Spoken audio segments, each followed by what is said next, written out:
Have you ever heard some people say that humans didn't just evolve from monkeys?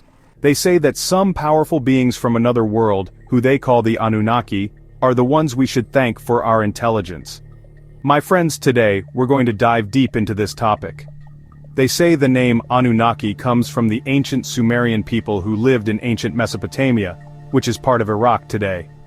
In their stories, the Anunnaki were like gods who came from the heavens, from a place they called Nibiru, a planet that enters our solar system every now and then.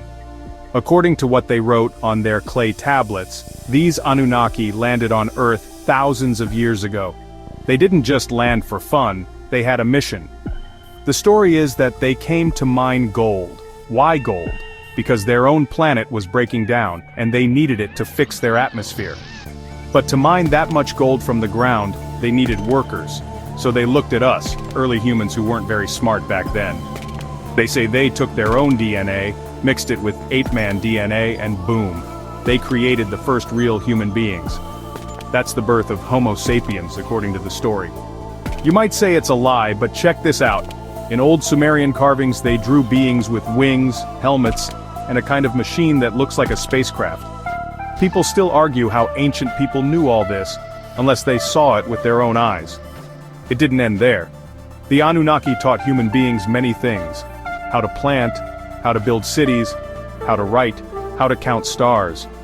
It was from that knowledge that civilization began to grow in Mesopotamia, a place that gave birth to mathematics, astronomy, and writing. Some people even say they inspired Egypt and other ancient African kingdoms. What would you call beings who brought knowledge that is still useful today? Are they gods or aliens? Now the big question is this: did they really come, or is it just a story? Scientists argue that it's a myth, but conspiracy theorists show ancient texts, drawings, and even DNA studies that raise eyebrows. There's some DNA that scientists don't fully understand. They call it junk DNA. Some people say maybe the Anunnaki put it there. Plus, why do all ancient cultures, from Sumeria to Egypt to Nigeria, have stories of sky gods who came to teach humans? Is it a coincidence? Whether you believe it or not, the story of the Anunnaki makes you think about life differently. Maybe we're not just ordinary apes who just walked upright. Maybe, just maybe, we are the product of a cosmic plan.